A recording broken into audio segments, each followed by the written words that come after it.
Welcome, friends, to this experiment in audio that I call Grown Up. Basically, it's my way of convincing cool people with interesting work and life stories to chat with me for an hour, even though I always tell them before that it's only going to take 30 minutes.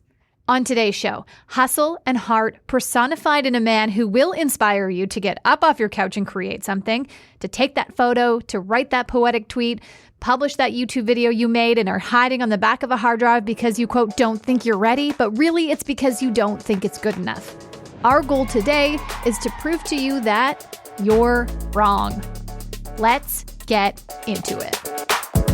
I remember growing up, all I wanted was to be a grown up. Now I'm grown up. Now I'm grown up.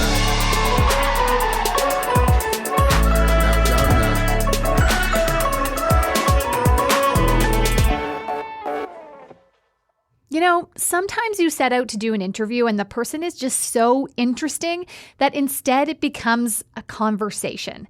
You forget there's a microphone and a recording device and you dig in. Well, for today's grown-up guest, I think I asked a total of about 2 or 3 questions, and then the rest is just free flow. And let me tell you, that's the best kind of, quote, interview. Gajan Balan, get ready for this list, is a social media manager and content producer for Canadian camera and electronics retailer Henry's. He's a YouTuber, he's a podcaster, he's a photographer and a beautiful one, a videographer, he's a workshop leader, he's a dad, and he's maybe one of the most driven people I've ever met in my entire life. This work ethic, my word, it is next level, folks. Also, I don't know why I'm surprised by this, but the detail and clarity in his Zoom video is crystal perfectly clear. Gajan, please tell me how to do this YouTube tutorial. Especially if you're a photographer. So, let's talk content creation. Traveler. Talk to people where you can. Give value where you can. Listen to their stories. These are simple things that don't cost us anything and can make a profound positive impact in someone else's life. On Gajan's YouTube channel, he connects with other creators by reviewing photo and video equipment, documenting his travels around the world, sharing tips and tricks, and interviewing other creatives about their passion for their work. Good morning, everyone. Gajan here for another episode of Controlled Chaos. This is where I sit down with content creators. On his podcast, he and his co-hosts are talking everything from sports to inside content creation to marketing to growing up in Tamil culture in Canada. I'll link to all his different podcasts in the show notes. There's something there for everyone. Okay, and cue the fake camera shutter noise. Thank you. In his photography, he captures real, raw moments, high fashion portraits, stunning video. His company, Bouquet Blink, also just launched its first print shop so you can order beautiful prints of some of his favorite shots. Mine is on the way. And folks, that's just scratching the surface of this ice rink of uber talent. Here's Gajan. Hi, my name's Gajan, and I'm a content creator.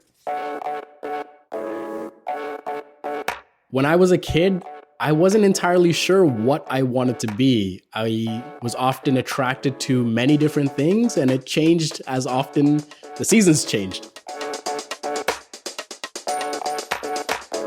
Now I'm a content creator. I make pieces of art and videos and pictures and podcasts for the internet with the goal of sharing that with as many people as possible and inspire them to create, whether that's through my day job at Henry's or in my private life and what I do outside of my day job.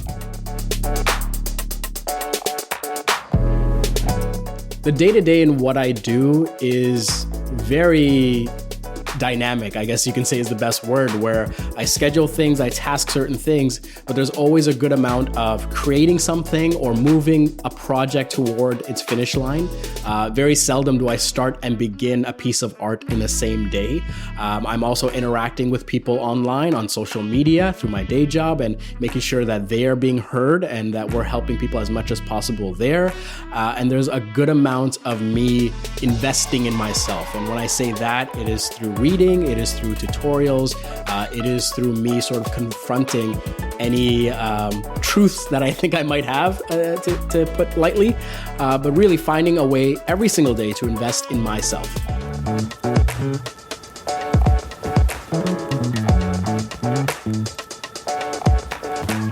And now, a 30-second history of the job. And maybe I'll actually hit it this time because this one's new. As in, the job as it currently stands wasn't a job when I was a kid. So how lengthy could this be? Content creation was kind of always part of modern day marketing. And maybe some clarity here for those of you who don't live in a marketing world. Content marketing speaks specifically to marketing that actually relies on an audience to engage with it. It's not the advertising to sell products, it's the content marketing to offer a solution.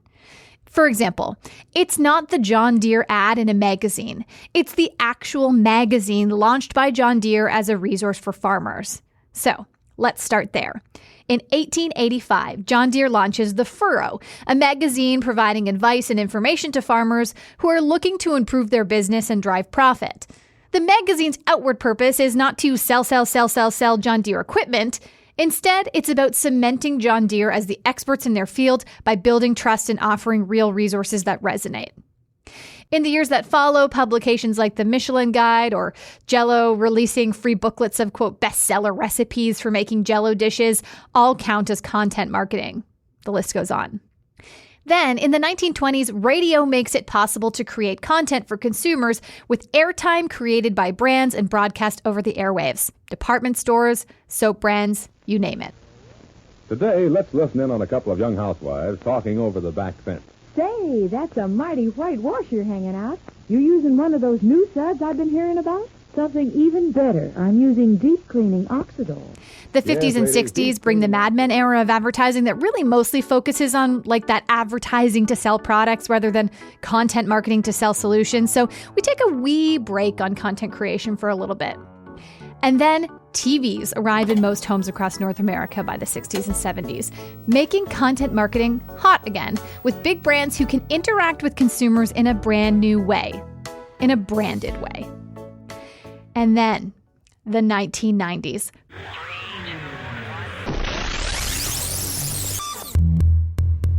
Who didn't love the 1990s? With the emergence of the digital age and the internet, first we get blogs. Side note, blog actually becomes a word in 1999. Then, social networks. Twitter, then Facebook, then YouTube, then Instagram. And the need for content and the audience drooling for it grows and grows and really has never stopped. Content marketers and social media for businesses start as a neighbor's niece who's still in high school but can post for your small business in her spare time, to full-blown social media managers who spend all day creating strategies, laser pointer targeting online audiences, and poring over analytics, and now in some cases, full departments of social media marketers. Last but definitely not least, we get capital I influencers. Flipping content marketing for brands on its head by making themselves the brand and growing that brand with strong creative content online, where quality really matters over quantity. And that, my friends, is how we get to Gajan Balan. Creating quality content since, well, I'm pretty sure just birth. Please enjoy this conversation about how you go from getting a kinesiology degree to making YouTube videos. I am such a stickler for in-person interviews, but I'll say this is my first interview for the podcast, not sitting across from someone, but I feel like your crystal clear video really It makes the difference, I'm telling you. I'm telling you. Leave it to the photographer to have beautiful video for a Zoom I feel exactly the same. That's why I'm like, I made the effort to get the lighting right, to even accent the lights in the back. You know, I got you covered. I love it. And it's like a purpley, it's almost like a color pulled right out of my podcast artwork. So I really There you go. Always on brand. Okay. Listen, you know brand, I feel like, better than most people.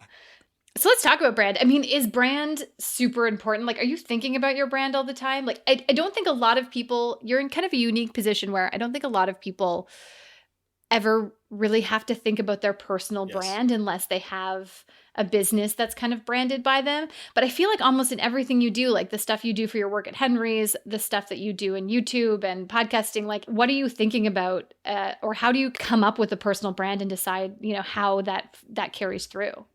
Yeah, I mean, sometimes it's an uncomfortable subject to talk about, you know, your personal brand if you're a content creator or looking to get into the world of content creation. I start with, you know, where I want to be decades from now and sort of my ultimate purpose. And if it is to share creativity and empower other people to be creative and to explore creativity and find fulfillment in that, because I believe they will, I need to bring a level of seriousness and respect to my brand, because a lot of it, for the benefit of it or, to the detriment, relies on that brand. When people look at my content, what I produce, how I speak in a public forum, how I carry myself, that, fortunately or otherwise, will impact someone else's willingness to go and create and act on the things that I'm sharing, right? Or to be motivated by the things that I'm sharing. So I'm thinking about my brand way more than most people and a lot more strategically than I will ever talk about publicly. And maybe, years down the line, I will talk about it and share sort of my systems around it. But I fundamentally believe that anytime that I'm in front of a camera or I'm doing a talk or leading a workshop, or even in my day job, jumping on the Instagram stories or responding to a customer that's not happy, it's my face that is there, and there are ramifications to whatever I do, and I need to bring a level of coherence and respect to that exchange. Because if I expect to do what I want to do and sort of live out my dreams, you need that level of respect, right? You need to be able to approach your audience and the people you're hoping to make your audience. You need to approach them with that level of seriousness. And I think that's something that people miss a lot. I think this kind of like YouTuber, people who don't understand that world are just kind of thinking people are like, setting up a camera on a tripod and just talking, and then they become famous YouTubers. And I think it's so much more meticulous than that, than people realize. I think you're in an interesting position where you're a content creator whose goal is to help other people become content creators. Oh, yeah. Right? Oh, yeah. I mean, in everything you're doing with your YouTube channel, with most of your podcasts, like you're always, like you say, you're always encouraging other people to figure out how they're going to create the content they create. It's kind of meta in a way. Yeah. But how is that for you? Because I think for a lot of people in the work that they do, they're thinking about like being better than their competition, and you're almost kind of like helping foster your competition in some way, right? Of course. I Do mean, you feel that? if I can make the people around me, however many degrees of separation they are, but if I can make the people around me better at what they are, I fundamentally gain from that, because my competition has now gone that much better that I am forced to innovate and iterate at a higher clip than I originally was. Right? For example, if you look at YouTube videos now from premier creators versus what they were 5 years ago, or let's just even say 13 years ago when I first made a YouTube video, it is such a higher bar that you are forced to put out a better product. And what is wrong with that? What is wrong with being challenged to be better than what you originally went in as? I think there's only much to be gained from that. So, this is, as much as I want to help people, I see the value in helping, the people that might be considered my competition, making them better and indirectly forcing myself to be better. I like that. Okay, let's like scroll back to childhood. You're saying, you kind of said you didn't really know what you wanted to do. And I feel like it worked out, because even if you had been able to iterate this job that you do as a kid, it actually didn't even exist when you were a kid. Yeah. Right? Like content, other than maybe like writer for a magazine or, creating something for the TV, like content creator as we talk about it now was not a thing when we were kids. As a kid, are you kind of like trying on hats, or do you feel like you were forced to come up with something, or was it okay with the people around you that you didn't really know? That the idea of career and what to do for a living, there's sort of like, at least right now, three acts to this right now. There was before high school, there was like that high school university phase. And then after that, while I was in elementary school, as kindergarten, the memories that stick out, and I'm looking back, and even in preparation for this interview, I thought back, and it was never communicated to me that, from my parents or otherwise, you should go and do this. It was more about the work ethic. And I owe a debt of gratitude for that. And even if, I don't see eye to eye with some family members, I still consider how much value they imparted at that time in my life, that the work ethic matters. My parents coming here as immigrants in '86, and me lucky enough to be born here and to, have that privilege that I have that most people don't have. And again, in a place like, Toronto, nonetheless, for them, it was about work ethic, that you have been given so much that many of us don't have. And there are many of us that aren't even alive now because of what we've been through back home, that you need to put in the work. That, you know what, we're going to be working a couple of jobs and you're going to be home alone. So don't set the place on fire, figure out how to cook for yourself, and, and pull yourself up by the bootstraps. And I am so indebted to that upbringing, right? And at that age, that's where I was kind of thinking, like, what do I want to be? And I remember a few things that stuck out to me is like, there was a point in my life where I'm like, oh man, I would love to be a fireman or a police officer. And I think every kid kind of goes through that, right? Because you view them as a figure of authority, as someone that is there to benefit the community. And there's an intrinsic value there, right?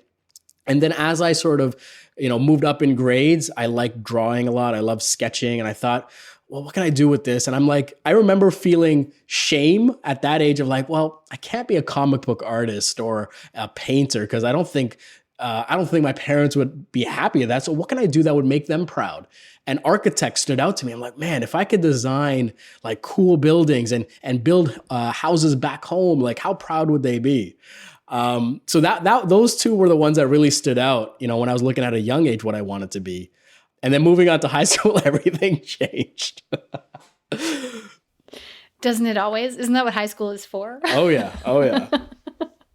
So you didn't feel any pressure to be one kind of specific thing or another, right? Like there's lots of kids whose like parents are lawyers or teachers, and it's like, well, you got to be lawyer or teacher. That's it, right? Right. Like, did you kind of talk about like, thinking of certain things that would make your parents proud? Was there a line there? Like what was that line? Like more towards the creative arts side is where they're not kind of, you're like out of your parents' territory. Like what kind of things are you thinking as a kid? Like that's what would make them proud. It was always balancing the concept of and I didn't know the words at the time, but this idea of financial freedom for my loved ones with what I wanted to do. And at that time, I just didn't see a real way to make that happen, even though I would dream about it, right? And that's what led me to high school. And about the time I'm in high school, my parents are not working, the 2.5 jobs and doing these pickup shifts. They have a little bit more time. Life has stabilized a little bit. And so they have more time to pay attention to their kids, me and my brother. And, in that, you look at our community, and a lot of us had that similar situation. And now parents are looking at other kids and what they're doing. And because of the work ethic, I was kind of just good at school. Like I just knew how to play the game. I knew, my parents put me in with a tutor at a young age. I was used to, studying above my grade level during the summers. And then school was boring for me because I would go to these math and English classes and I would do the work. And then like, I'd be just waiting. And every parent teacher interview from grade 1 to grade 12, without a joke, the teacher would request, at least one teacher, usually multiple, would request my parents to come in because they would say, the grades are great, but your son keeps talking and disturbing the other kids. He won't stop talking. I have to move him to the front of the class. And it was because I just knew the stuff already, right? And anything I didn't find interesting, if I got bad grades, it's because I didn't want to. I just didn't see the value in it. Like calculus, the first time around, I'm like, I'm good at math, but this shit is really boring. I got like a 65, and then I'm like, wait, I need calculus for this. So I went to summer school and got a 98. And my parents were like, why didn't you just do this the first time? I'm like, I don't know. It didn't feel important to me. So you're like, I had too much to say in calculus. Yeah. And it was around high school that my parents are like, being a doctor is the ultimate good you can do, being who you are. That if you go and you study and you apply yourself and you take your gifts that you've developed, the skills you've developed, and you pursue a career in medicine, that would make us incredibly proud. And they started speaking that language, from high school and university. So what do your parents do? Or what did they do when you were growing up? It was factory jobs and moving up that, foreman, supervisor in factory jobs. They, my father, before, he came here, he worked on a Greek ship. And he speaks fluent Greek, and he even speaks a few other languages, I always found that cool. And I think maybe I got the travel bug from him and his stories. My mom was incredibly smart, back home and, top of her class, but came here. And in their eyes, their solution was, we give up everything we have and let's just invest everything in our kids. And for them, it was just working these jobs, these factory jobs that were, some would argue even torturous at the times. And it is because of that I get to live, really the benefits I live right now. Yeah, man, what a way to learn hard work is to just watch your parents in action, right? Yeah, 100%. And again, I remember those summers of, we were out from school and my parents would be working and it would be me and my brother and it would just be us alone. It was a simpler time, some would argue, but, living at King and Dufferin in Toronto and then walking to, making breakfast for my brother. And we were, again, like grade 4 and then like however old he was. And then walking to the library and spending hours there just to keep ourselves busy and then walking back home. And I look back at that quite fondly that, their sort of conscious or unconscious decisions have cultivated the right skills for me to kind of navigate this life as an adult. For sure. Well, it's funny. I'd say 2 things that as an adult I really value are 1, the ability to work hard, and 2, the ability to be independent. And I think those 2 things together, man, like if I can raise my kid and she can have those 2 things installed, like at the same time, I feel like that's just like right there, you're set up for success. If you can be independent, act on your own, come up with things, work hard, like, I mean, what else could you ask for? And I share that. I mean, I hope that my son sees that, and he's 4. And I know that the habits and the conditions that he kind of formulates now will dictate, if we're talking behavioral psychology, will dictate how he navigates the world in his adulthood. So I hope he's absorbing that. I see sometimes he's absorbing that and, me being in the office and working, and he knows that I travel for work and all those kinds of things. And he's very receptive to direction. So I hope that, the generation after us, people like us, they see this sort of fluidity to how we approach our careers. And they weigh more about work ethic and following your dreams and making a purpose beyond just your ego as really the guiding forces. Yeah, I agree. It's such I feel like once you have kids, it's like all of a sudden you're like, okay, I really have to like get my stuff together and figure out what am I imprinting on them. And then, just trust that they're going to like go out into the world and do the right thing and work hard. Right. But what do you think it was about a doctor specifically that interested your parents? Like, I mean, in your community, what is a doc? Like, is that an important job to have, or what is it about doctor that is drawing them towards? Yeah. That's the ultimate. I've never had that conversation with them directly, so I don't want to put words in their mouth. Everything I say is really just me interpreting. But in the South Asian community, the role of a doctor, of an engineer, of a lawyer, these, typical roles are just met with a higher degree of prestige because of the effort required to get there. And it is sort of it's considered this sort of elite class. And because of the prestige that the roles themselves have, right? That the respect that a doctor would get, or a lawyer would get, or an engineer would get, historically speaking, it is because of that. And, we come from a society, South Asian communities can resonate with this, but a caste-based system where depending on where you're born, who you're born, automatically dictates, how you're treated.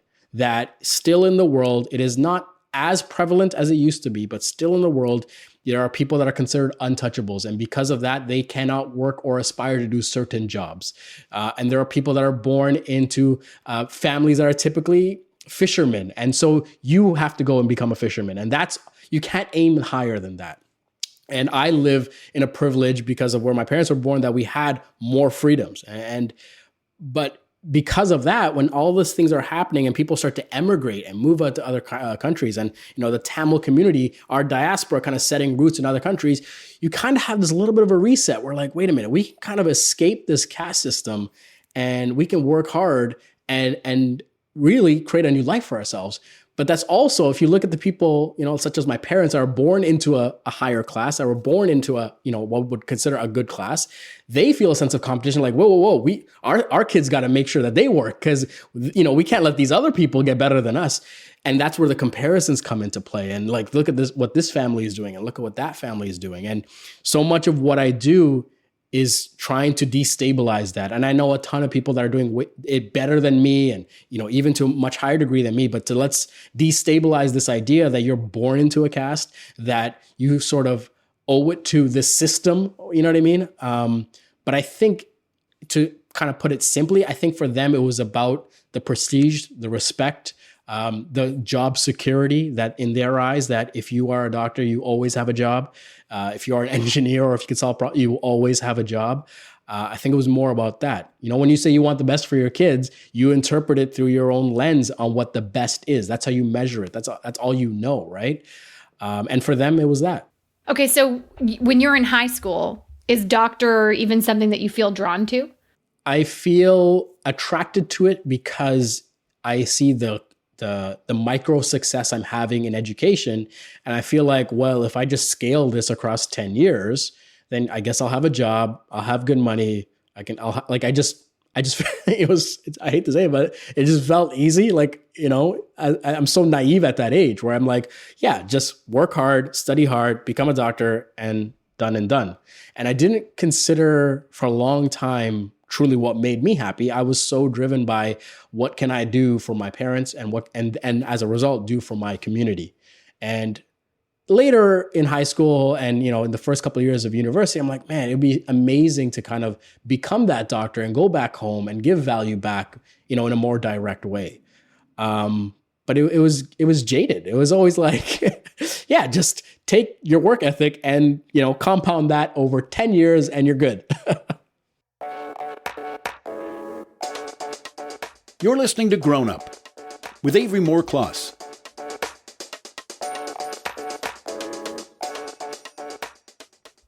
So what's your degree in?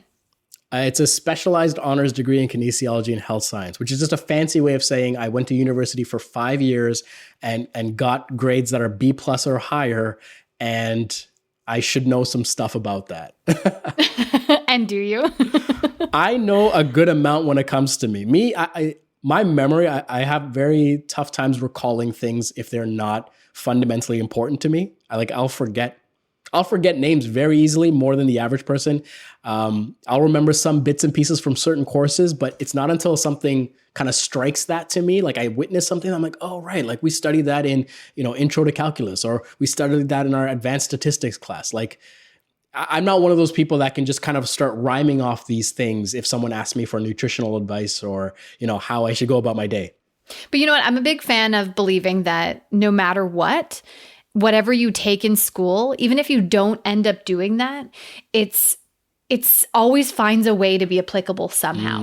Yes. Like, you know, and people I've talked to for the podcast, you know, they take all sorts of different things in school that they don't end up doing. And they're like, well, I guess that was a waste. And I always say, like, it's not a waste. Yeah. No matter what you do, you're building on some kind of foundation, and that's what makes you unique. So like, you come from kinesiology and now you're a content creator. Like, I'm sure that there are ways that your education in that ends up like bleeding its way into what you do, right? Of course.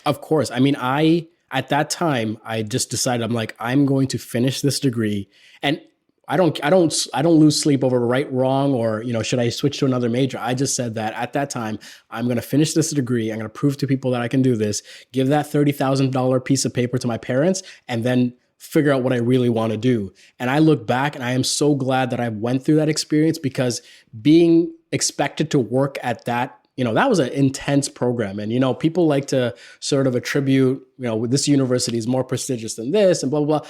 I lived it, and all I know is that is one of the most demanding programs from their students, that you are expected to not only meet a certain grade level, you're expected to take these courses that have no effect on your GPA, like soccer, a team sport, not soccer, but like a team sport, an individual sport, a dance class. You're expected to do like 30 of these, they called it Pekin courses, that you need to complete. And that's the only way you get your diploma. On top of already doing your workload, on top of a part-time job, on top of studying and trying to meet these grade requirements. And then, you know, you're studying subject matter like advanced, you know, cardiology or epidemiology or physiology 1, physiology 2, anatomy 1, anatomy 2. And then you also have to dabble in other things, as most university degrees, you know, studying political science, I took Bollywood music because I'm like, I think I can ace this. And I'm like, why is this so hard? That's like me in film class. I was like, I like movies. Yes. I'm sure I can take an intro to film. Yeah. And I hated every second of it. Yeah. And it was not the movies I wanted to watch. I know, I'm telling you. And I am so glad that I stuck through it, because it taught me this work ethic. And I remember thinking that if I can do this at something I don't love, imagine how fucking good I'd be at something I do love, right? Oh my gosh. And man, I'll tell you, like, I don't know how you do all the things you do. Like, once I started to like creep deeper into the Gajan like universe, I realized how much stuff you do. And I do not know how you do it. And to have a 4-year-old on top of that, like, man, I feel that. Thank you. I appreciate that. So, and we'll talk about all the different things you do, but how do you go from, you graduate with kinesiology, through school you're working at Best Buy, so you're getting kind of like an intro into maybe camera equipment and that kind of stuff. Yeah. You know, while you're working there, what happens? How do you go from there to where you are now? As soon as I graduated, I went on this 6-week world trip, visiting family all over the world. So I have family in Europe, I have family in India and Sri Lanka, and my parents, there was a wedding happening, and they said, "Hey, why don't you just take more time and visit all these people?" I look back and I'm like, my father must have been so proud of me graduating, and he couldn't wait to let the world know that my son is on his track to become a doctor. That I'm going to send him to every one of my siblings in Germany, in France, in London.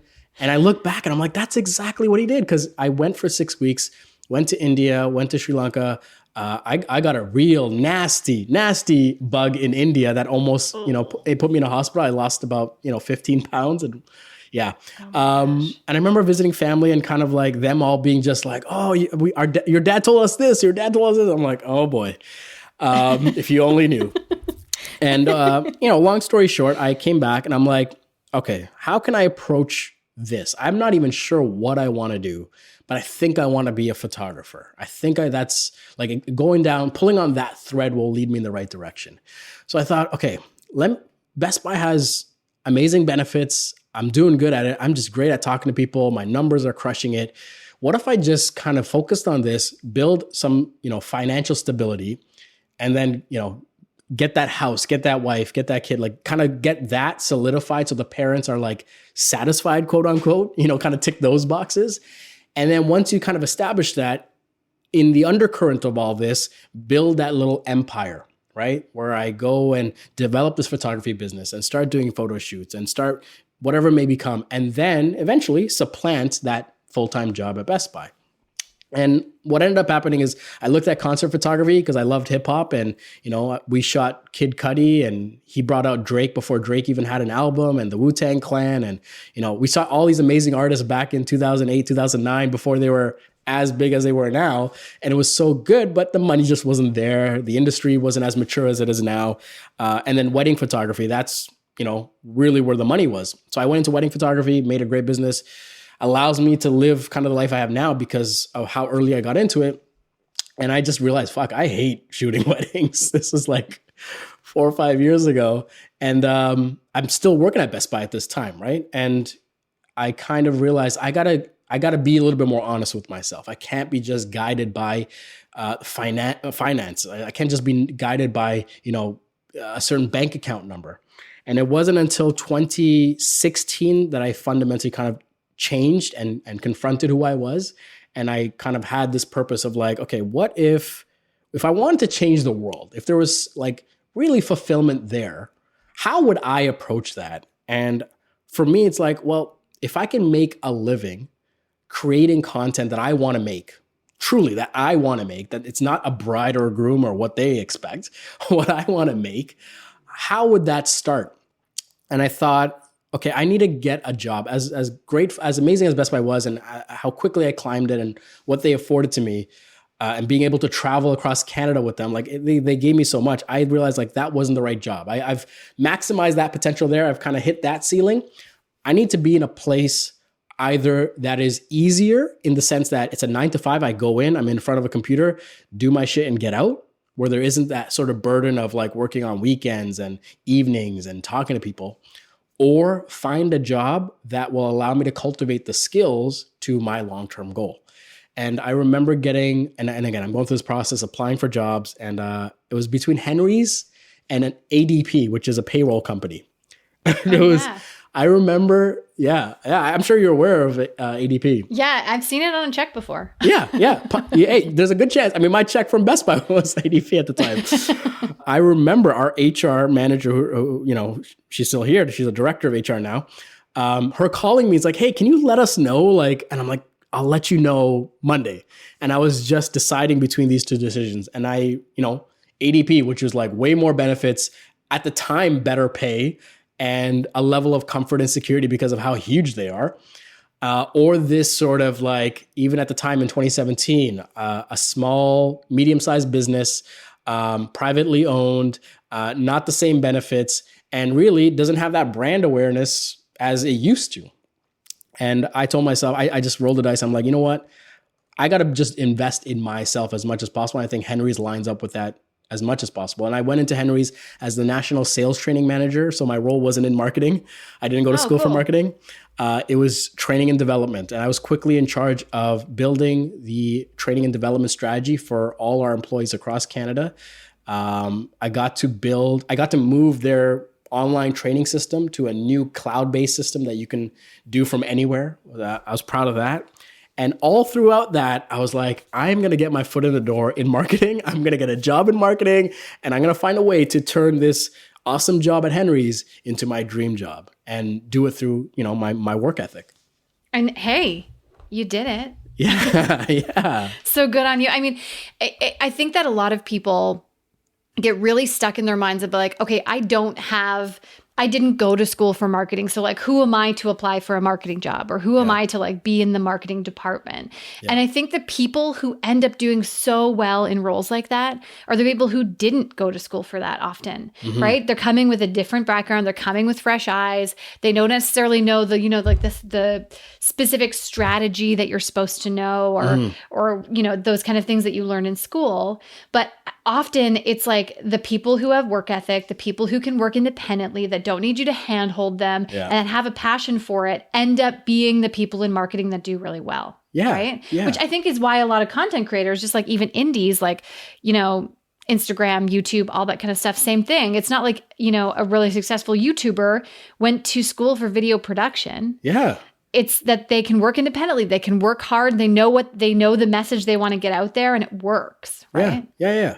And really, just to echo that, I mean, if I'm a hiring manager, I'd like to sort of approach it like this. But if you showed me that you built, this business, for example, this fucking $1 million business, and I have another candidate that built also a $1 million business, but they started with a lot less. They started with more limitation. They did not have access. I find that so much more valuable. I find so much insight in that being boxed in and against those odds, that you were able to build a sort of level of success. Like, that is so attractive to me. And part of, our podcast, I love hearing those stories too, right? I feel like it's just like career resiliency.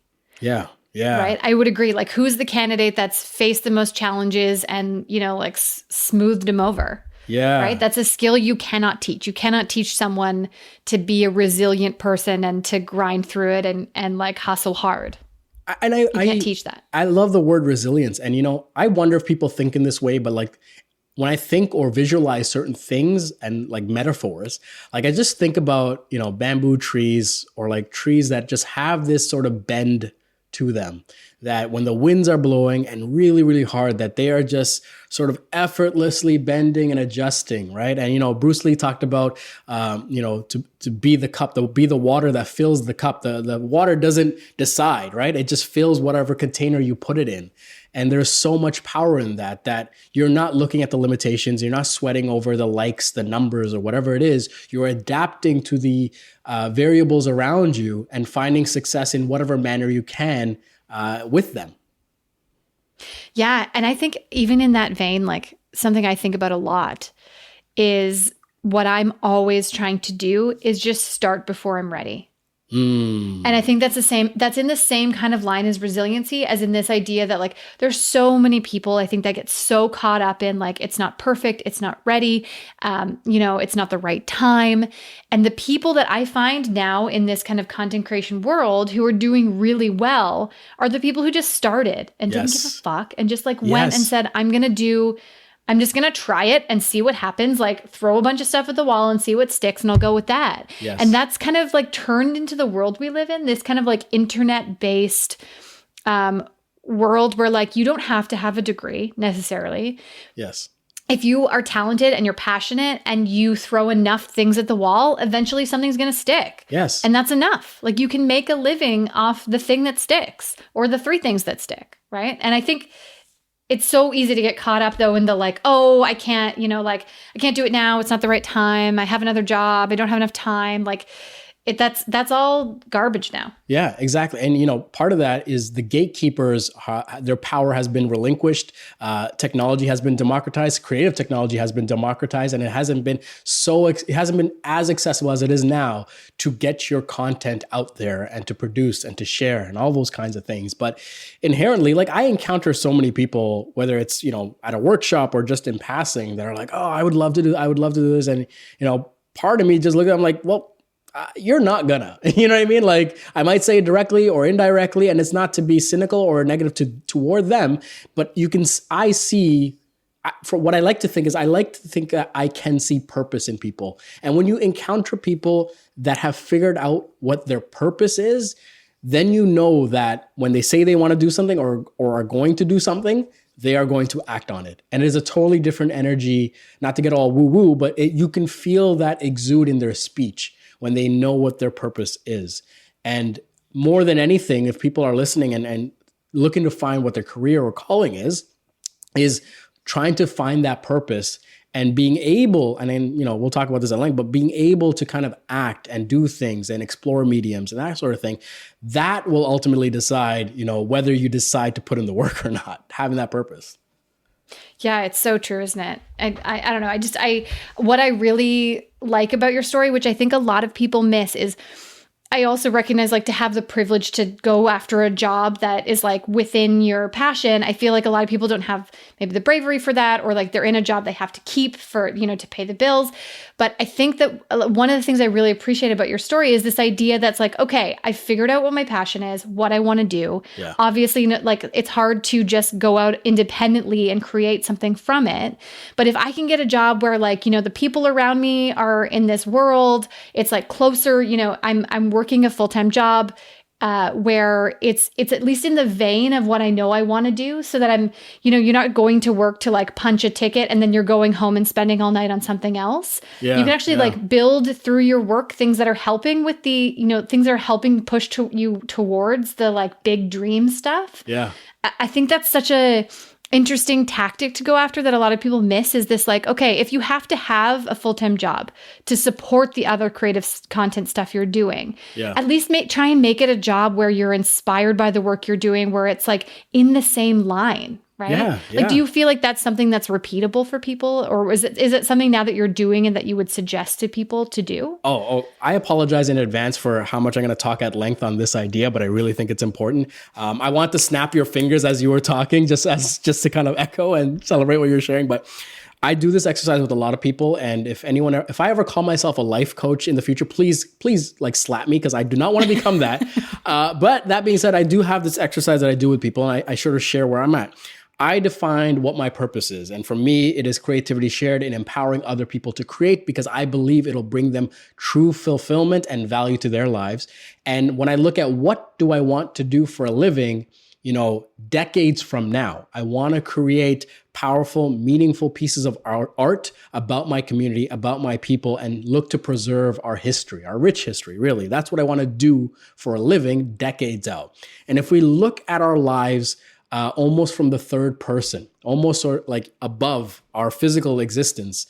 And we are the authors of our own story. And we know what the ending is. We are inundated with popular media. We know what the ending is. When we have a shitty ending to a movie, we feel ripped off because we invested 2.5 hours and it did not provide the value. Well, how ripped off are you going to feel when your life does not end up the way you want it to, right? So if we start with understanding, okay, what's sort of my purpose and what do I want to do for a living decades from now?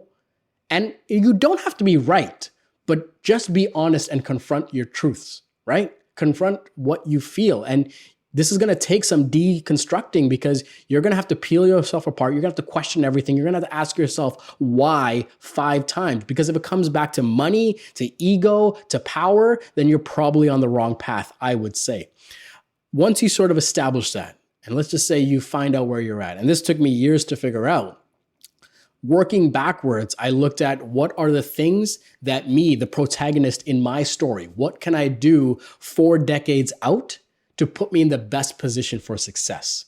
And in my eyes, investing in my photography skills, investing in my video skills, placing an importance on my communication skills, which I accidentally did working a sales job, working in a corporate environment and excelling, but in a place that's more related to my long-term goals, not thinking that I should just go be independent right away. Let's work in the corporate side, because when I get independent, I will understand the corporate side a lot better and what they value. Exploring different mediums. So not just sticking to YouTube, not just sticking to photography, but do podcasting and do a bunch of things, right? So that you know what products work well, but you also try new things and iterate and are forced to think differently than what you are. And having that constant student mentality that you are always thinking to yourself that there is something to be learned. There's a lesson to be learned, and surrounding yourself with people that are like-minded in that regard, that are better than you, that are smarter than you, that they themselves are hungry for more knowledge to get better. That is how you sort of, I believe, get on this path of finding your dream job in what you do. Oh, I love that. Man, like you are just like on my soapbox for me. Because I'll tell you, like when I give advice to younger people, my advice is always, and I always say, like, we need to stop asking kids what they want to be when they grow up. We need to start asking them who they want to be when they grow up. Yeah. Because if you can connect your purpose or figure out what your passion is, then no matter what you do, obviously, best case scenario, work your way into a job where you're doing your passion every day. Yeah. But sometimes you have to, you have to work at a drive-through. Yeah. How can you bring the purpose and passion that you have to the drive-through? And it seems so crazy, yes. right? But yes. Like I think that there's opportunities. And I think when you're a kid, a lot of the time you see like, oh, I have to do this awful job. Yes. And my advice is always, okay, how do you figure out a way in that awful job you have to do if you cannot change it? Yes. 1, change it if you can. 2, if you cannot change it, how can you bring that purpose to what you're doing? Right. Can you, if you want to tell stories and you're working at some corporate office and you're stamping papers, pitch them, say, can I start a podcast for the company? Like there's things that you can be doing always that'll push what you want to be doing anywhere. Yeah. Right. And then next step is exactly what you're saying. Like if you can like key in on what is that passion and then work it into your career, like that's the way to do it. And that's funny. I mean, 2 things on that. The first is that when I was at Henry's and I joined them, I met with every manager of every department when I first started there and listened to them. And made an effort to understand what are their pain points and what are they responsible for and how can they get better. And then the second thing I did was put my hand up for things that were more in line of what I wanted to do at Henry's. So telling the CEO, hey, instead of making like an email announcement once a month, why don't we do a video once a month? We're a camera company. We should put out a video. Putting my hands up for the marketing department, like, hey, if you're getting a product, I'll make a video for it. Like, let's just make something. Why not? You're paying these agencies. I can make something that's good enough to be on our YouTube channel.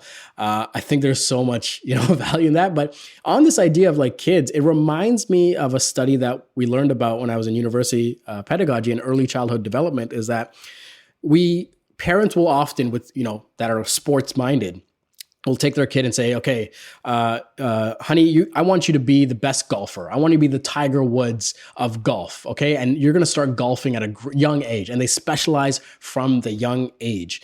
And so much of what we learn, just to paraphrase, is that true success, like when you look at the Sidney Crosbys of the world, the LeBron James of the world, the Michael Jordans of the world, the Megan Rapinos of the world, the Hope Solos of the world, they built this sort of foundation and played multiple sports, and they exercised their kinesthetic abilities across different things and explored that. And because of that, they found out what was their true calling and specialized, but also found how they can better utilize their bodies for that sport.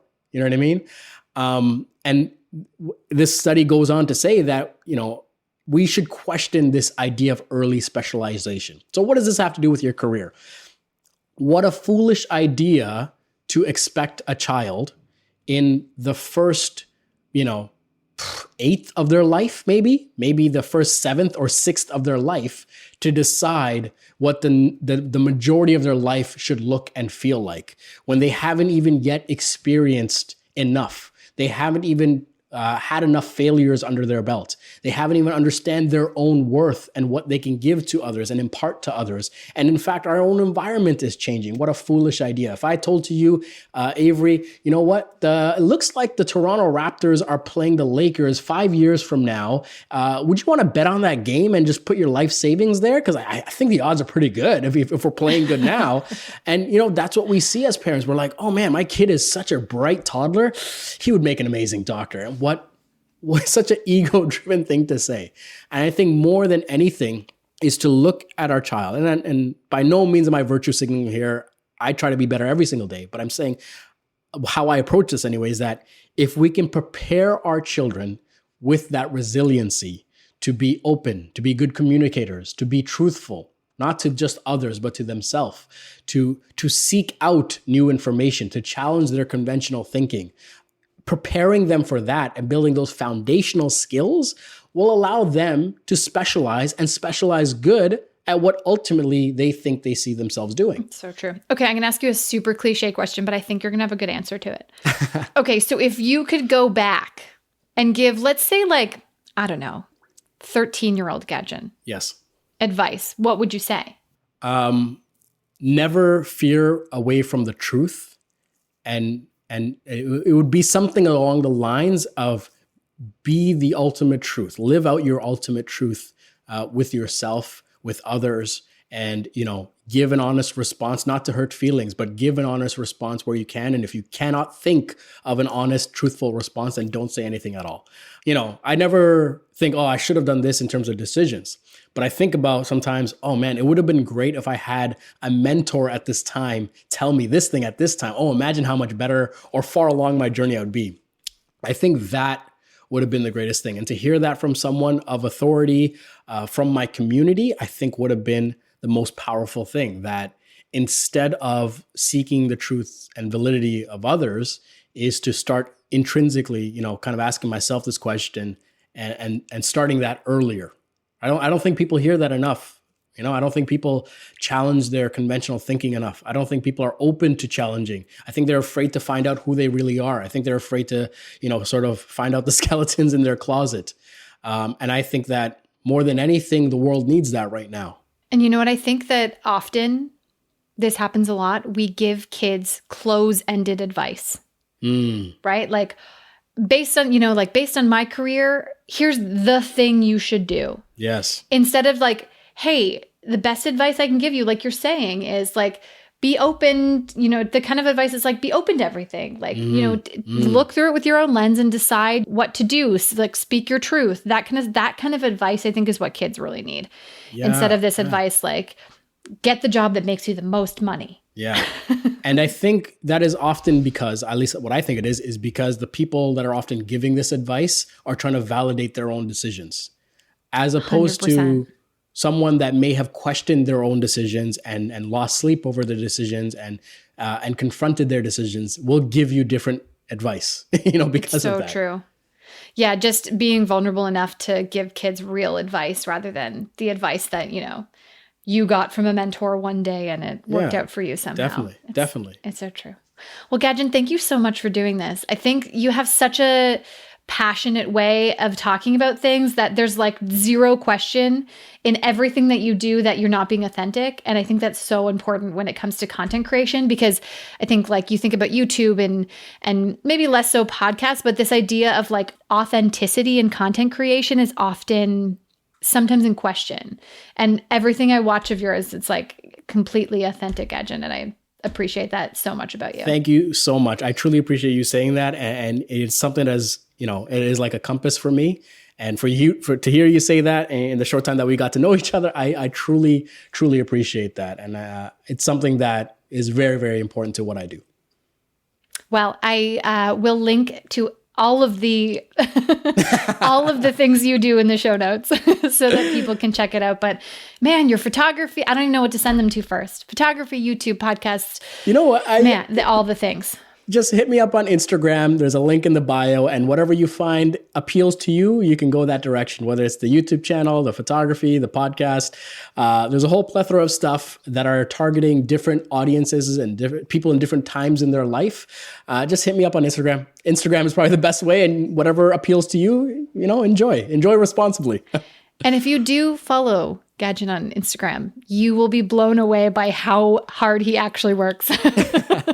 Like this work ethic thing, he's not kidding. I worry about that sometimes. That is one of the few things that I actually do worry about, that witnessing other people work really, really hard. Some people might be prone to be harder on themselves and question themselves. And I'm trying to be more conscientious of that. So that's why I'll mention it on your show, but doing more live streams that are more honest and open, and me talking about my process and how I work and strategies around that. I just started doing that. So if you're interested in that kind of stuff, if you go to Twitch and just search Gajan Balan, I do a stream about 3 times a month, and it's just me talking about my process and just hoping to remind people that you don't have to just slave away at something, and you shouldn't feel insignificant because you perceive that you're not doing all these things, and don't measure yourself to other people, and just measure yourself to yourself and look to get a little bit better each day. Well, I love my process because it involved interviewing you. So thank you for being here. I really appreciate your time. Thank you again, Avery. I truly appreciate that.